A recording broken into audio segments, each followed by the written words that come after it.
G'day everyone, welcome back to Baggers Unfiltered 26. I'm your host Henry, and you are. Louis from the Perth Blue Baggers pod and Carlton Flaggers. It's good to be here. It's good to be here. All right, we'll start off with the massive news, the biggest news that we will have for the next few years. A 3-year deal to Fraser, the bloody saviour. Get Yes. in. How good is that? Fraser, the saviour, has signed a 3-year deal as the permanent head coach. So 1-8 at the start of this year to now 12-10. Would you? I can't script that. You can't script stuff like that. That's just purely belief, motivation, and confidence. Three massive points you got there, and we've just nailed every single one. And now we're playing Wildcard. It is absolutely official. We've had a draw against the Dogs. Cardiac Carlton. Oh, mate, I think I had about 10 cardiac arrests in the space of 2 minutes. Wasn't very healthy, but,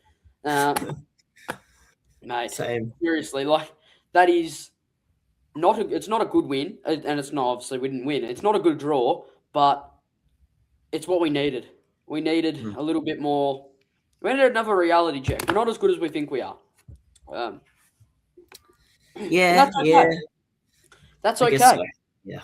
But we're still going to win the flag. So, get up and down. It's all part of the process, you know. You need, as they saying goes, it's the loss you needed. So, we're embracing delusion. We're still going all the way. Blues in, what is it, 5? Hang on. Blues in 5. You need to win wildcard round, the wildcard round, and then elimination final, then a semi-final, then prelim, then grand final. So 5. Once we get past the Freo game this week. Louis, if we lose to the Freo, then we can start another run, and it'd be the exact same as the run that we just had, because that was the 5th win against the Dogs. So that's our 5-win streak at the moment. Ooh. Gold Coast, Brisbane, Saints. Dogs would have been the 4th win, but it's not. It's only been 3. Anyway, Blues in 5. It's very much happening. Let's go in a bit into Fraser. So let's start off with that. What marvelous news that was in the Monday. Not officially by the club, although they did just post an Instagram reel about it. Because I think they had to. They were originally going to try and do it on the Tuesday, or actually no, I think it was actually meant to be today, but other external news took up today mainly. So official club announcement tomorrow, but what are your thoughts on Fraser? What's he done to this group? Well, he's rejuvenated this group. He has rejuvenated this group from rock bottom. Generally, rock bottom. The Saints game in round, I think it was round 8 round 8. That was rock bottom, 100%. Right there was the way we went out that game, and I remember it was probably the first game where I turned it off at halftime. And that was rock bottom. And he has dug us out of turning TVs off at halftime to watching a full 4 quarters with a smile on your face. And I can't remember being able to do that since 2023 when we went on that massive streak of winning. So the way that he's been able to come into this group and not only just nail a relationship with the fan base, but he's also been able to nail a relationship with the playing group as well. And the way that he's been able to do that is by simply doing the basics right. And he says it every week. All we're focusing on is the basics. And the thing that I loved about Fraser after that draw against the Bulldogs, I know some people don't like this, but there's a lip reading of him saying we were shit. Because we were dog shit. The stats say it all. We're lucky that we drew that game. We're lucky the season is not over. Because if we lost that, we have Freo next week to make wildcard. And all of a sudden, it just becomes cardiac throughout the whole entire week. So he is setting standards. Standards is the word of the day. And I think now that he's actually finally thought about it and know that he's the person for the role makes me even more confident, given the fact that he didn't want it at the start. All right, so I think that's the according thing to that him, gives but me it more was a confidence, is that he's generally an honest person. Like when he says he doesn't want something, he doesn't want it. So I think now I'm a lot more confident going into next year than what I was 2 months ago. What the fuck? Let's hope that's not an ominous sign. Well, fuck, that's not ideal. So hopefully that's a good sign for next year and the lights black out. Well, shit. Turn off your camera and. Well, fuck. This isn't ideal. Oh, sorry, guys. Technical difficulties. Well, I think this graphic highlights what he's been able to do with this group quite elegantly. Harry will come. Henry, not Henry. Henry will come back soon. What he's been able to do here. Have a look at the stats. Serious AFL player rating changes. Got Francis Evans, Taylor Byrne, Brodie Kemp, Jagger Smith, Hewitt, Cowan, Mackay, Haywood, Dirksen, Chera, and Cripps all having seismic differences since round 9. That's the type of team that you want, a connected football team that doesn't just rely on one or two focal points like as we would under with just Cripps by himself, trying to steady ship. I think we've seen across the last few weeks, Cripps hasn't needed to do much, right? He did carry us a little bit today, but yesterday, but certainly the 2 games prior to that, it was very much an all-round team performance. And that's very. But I'd also say for Cripps is that he also needed to have that game as well after 2 quiet weeks, just to make sure that he, obviously he's going to have it. Like he's going to have weeks where he's simply not going to be able to get into the game at all. But I think that's the beauty of footy, is that you don't want to rely on a player that's obviously carried your club through thick and thin for God knows how long. So I think it's good. Yeah, I think it's good that Cripps has those weeks. I think it's good he has shit weeks. I think it's good that he has great weeks. So hopefully next week, actually be an interesting selection next week on who gets managed and what the go is there. Maybe Ben Camporelli gets a call up. Maybe Harry Charlson gets a call up. You never know now that they actually have. Yeah. It's interesting because now they actually have generally the time, or it's now their time to actually have a debut if they want it. So yeah, it'll be very interesting to see what happens. I'm very excited, obviously. So, well, the most important thing about that draw is the fact that we're not going into a week of expectation. All the hype. Oh, Carlton needs to do this. They just need to win. All of the commentary around through all the media channels, it would seep through the club and then the 4 walls. So, thank goodness they're not putting a stress in to the last week. Freo would be an almighty test if he had to try and win against them to get in. So I'm glad that we got the job done yesterday. So look, kudos to the team. There was some elements of concern, and we'll go into that soon, but I think the last 2 minutes or so when we really steadied the ship after finding out that a draw can get us in.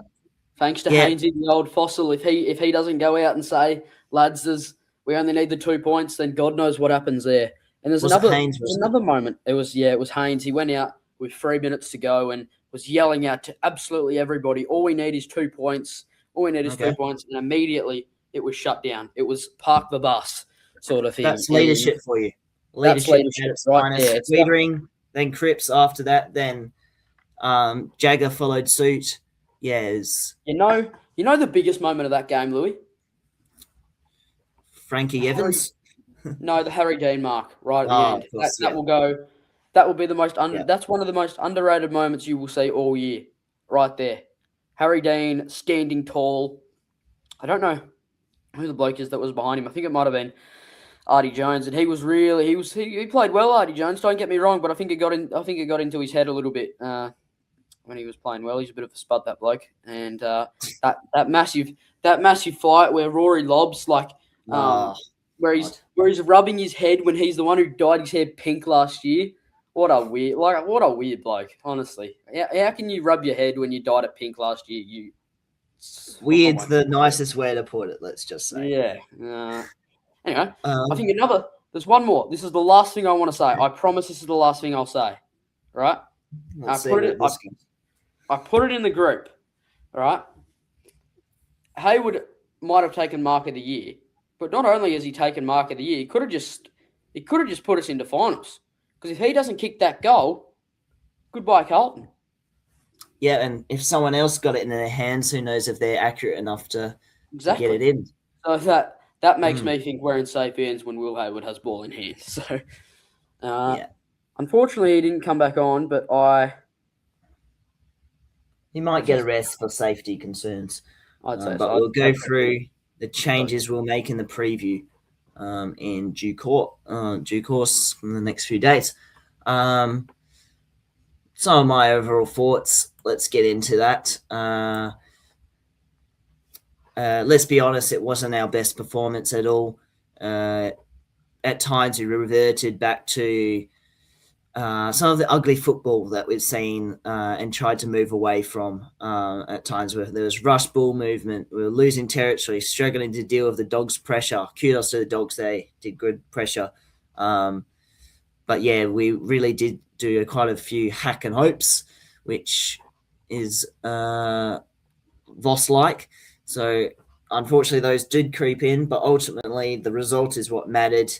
And from where we were at 1-8 and securing September with a round still to play is just genuinely remarkable. I just cannot believe it. The game itself, a brilliant first quarter though, 5 goals 3 to 3 goals 2. Then the Dogs started taking control of territory with their pressure, I think. Their overlap run was particularly damaging. And then our ability to generate the uncontested marks was a bit managed by the Dogs, so that we're a little bit compromised in that respect. But then there were still plenty of moments where it did look composed. And ultimately, we were more efficient than them inside 50. I think we were 25% to their 21%. So that does help you in games for once we finally beat someone in that. The numbers is relatively even, plus 9 contested possessions, plus 3 in clearances, plus 104 uncontested possessions, plus 70 marks. That's pretty significant. We actually had plus 7 tackles, but if you look at the pressure factor across the game, the Dogs were clearly in front for most of the time. But we did lack in minus 10 inside 50s. So despite the territory disadvantage, we did remain more efficient in front of goal, as I said. So it wasn't necessarily a dominant performance statistically, but we still found ways to stay in the contest. The mental side, I still think we're a little bit fragile, but fragile teams would lose that type of game late in the game. So 7 points down with 6 minutes remaining.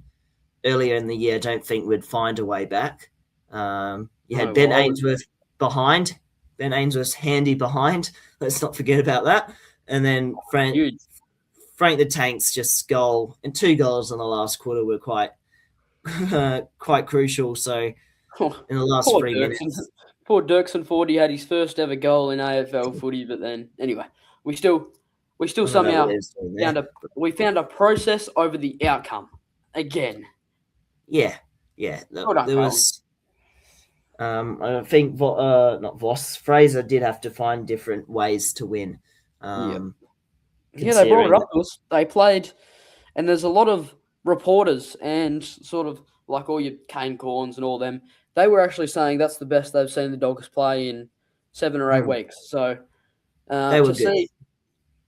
To see them comments probably makes us feel, a little bit better at least. But yeah, overall, My thoughts is that the way that he's been able to come in, make an immediate impact, and it didn't take years, it took weeks.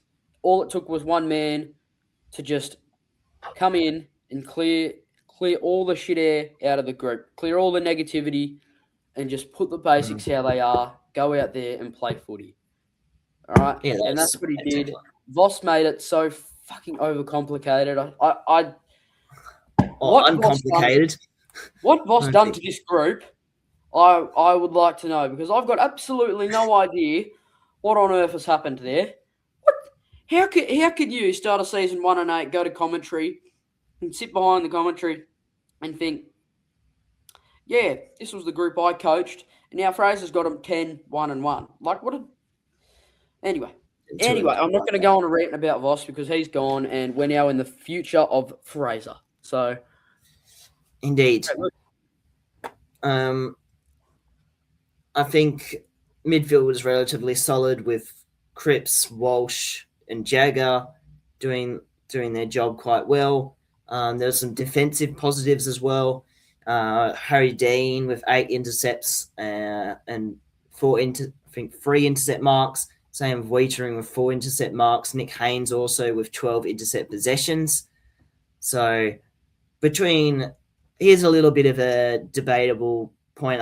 You'll probably be on my side here, but the synergy between Waitering and Dean was absolutely spectacular. Have a look at Dave Jarris's analysis piece on Instagram. That really sums it up quite well because one player was allowed to do the attacking intercept while keeping their player accountable, but the other one, and it kept switching like that. So, yeah, that's a real positive there. And I think because of that reason, you do not want to let such a good defensive duo be broken apart this trade period. So keep them, do not trade them.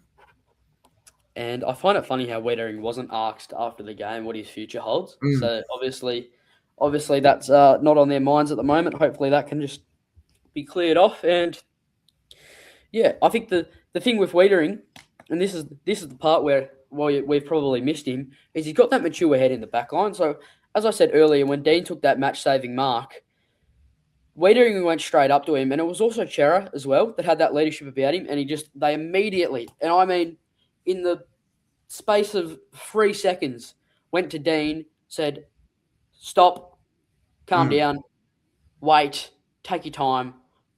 All we need is 2 points." And that's just a mature head that's been in the footy world for a while, just guiding a young fella to victory. And that's what I absolutely loved. That's probably the highlight of my day was seeing Wiedering just say to Dean, slow down, mate. No need to take any risks.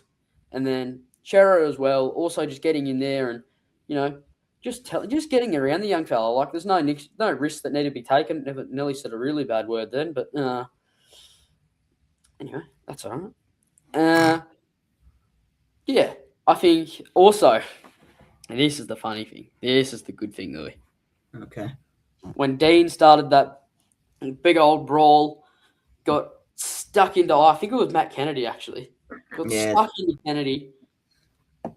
This is what I normally don't see. Every single player on that ground went and got involved and backed their teammate up. Now tell me, when was the last time that you've seen a Carlton breakout fight like that? They had maybe a few times in this Fraser era, but certainly not really before that. I was just actually I was about to say under Voss that is. Yeah, no. They were all a little bit too like private school boys. Sometimes they're all a little bit. Sometimes they can all be a little bit perfect. But this time it's nice. I'm a private school boy. Be kind. Well, you're a little bit different. So I'm joking. Okay. No, it was that was another highlight to see. I'm sorry, I'm going on stuff that I absolutely love from this game because Throw it out there. Cowan, he gets run down like there was absolutely no tomorrow. That was probably one of the shittest parts about the game. And Artie Jones just gives him some. Which is uncalled for. Later, he's a pathetic footballer. 5 seconds later, Artie Jones with the shittest kick you'll probably see all game. Yeah. And Dean intercepts, and Dean just goes, like, basically, Artie would be running that way, and Dean's just there, and he's celebrating the smallest spoil you will ever see. I don't know if you've seen that, but that was I do recall that, yep. Oh, it was absolutely hilarious. So, yeah, that was great. That was really good. I'm really proud of this group. Really proud of the way that they've been able to go around about their footy, and we have made it into Wildcard weekend. Wow. Just unbelievable run. Fade outs galore. The rock bottom game. 1-8. Fraser's first dub against the Dogs. Cripper's clutch moment, and then 7 wins in a row. And then we had the setbacks against Collingwood and Hawthorn. Didn't let it get to us. Responded the week after against Gold Coast, and then an even bigger statement against the Brisbane Lions. And then kept level-headed against the Saints, which was a comprehensive performance. And then today somehow got the job done after much cardiac arrest and whatnot. But, yeah, still overwhelmingly impressed by this group. There you go. Lewis. Perfect. Is that it, Louis? Is that all we got? That's all I've got. That's all we got. Wow. I got one last thing. I saw the best 5-minute patch of football I've seen all year from one person. Have a guess who that was. Blake Acres. Bang.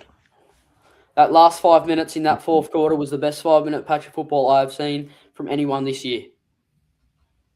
That was the definition of clutch. And he's done it so many times before. He's done it so many times before, Louis, and he's done it again.